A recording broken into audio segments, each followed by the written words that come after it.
Welcome back to the channel, viewers of the YouTube. So we're back, it's Bikes and Bits, and we're going to talk today again about the BSA Goldstar. So regular viewers to the channel may have observed that I put a intro video, a first impressions video of the new Goldstar up a few days ago now, and it gave technical specs, good comparison with the Royal Enfield Interceptor. So if you do want to check out that video, please do. I'll add a card for it now.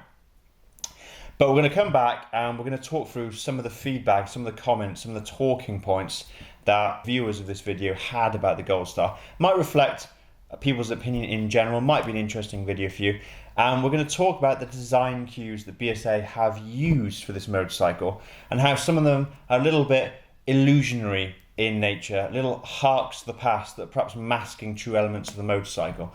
So this is nothing new. Obviously in the automotive industry, manufacturers have been making things appear to be something they're perhaps not for a long period of time, whether it's very obvious things like fake exhaust tips, bonnet vents that actually don't allow any airflow, or the fact you've got winglets to aid downforce on sports bikes. They seem to be all the rage at the moment. Fake carbon fibre is another one as well, just for the look. It's not actually going to add any weight saving.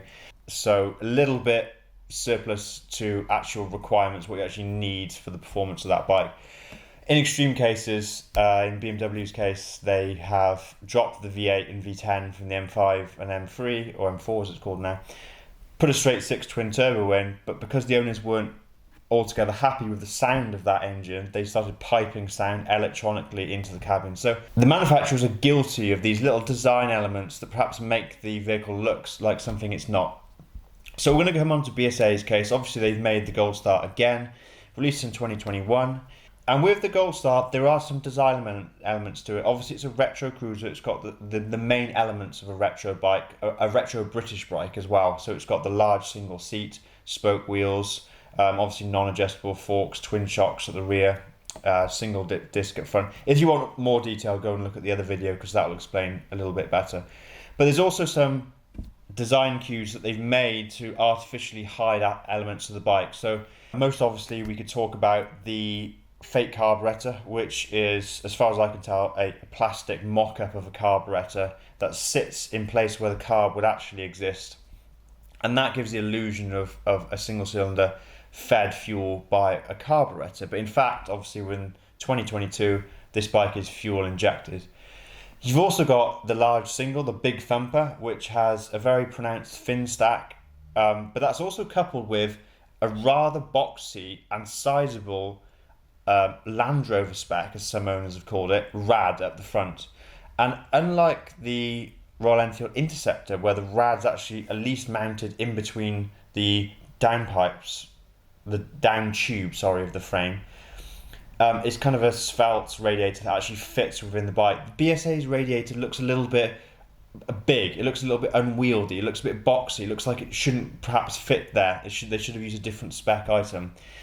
So perhaps they need that for cooling requirements, but it looks a little bit at odds because you've got a single, big fin stack, got the retro with the big thumper, you like the whole design of the bike, and then you've got this massive, unwieldy, slightly ugly radiator on the front.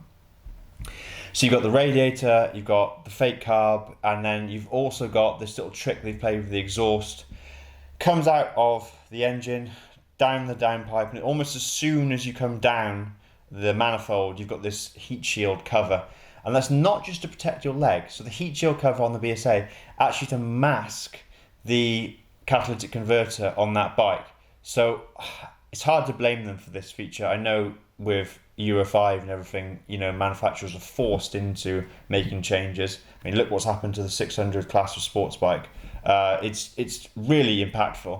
But you just kind of don't really like the fact that they've changed this sort of single pipe, straight pipe all the way out, with this sort of little trick of the eye, hiding it under a heat shield. The heat shield also doesn't look particularly nice. It looks a little bit kind of cheapy, and that really affects the overall look of the bike as well. They've kept some design elements very retro, like the twin analog clocks. As I mentioned, it's got the spoke wheels, the large single seats, large fenders as well, quite a retro look, retro standard look. But I overall kind of think there's too many little tricks and maybe artificial things in there. I certainly don't want a fake carb. Just accept the fact it's fuel injected and do away with that. It looks a little bit cheap and nasty as well. So maybe you agree with me, maybe you disagree, maybe you're gunning to buy, maybe you've already ordered the BSA Goldstar.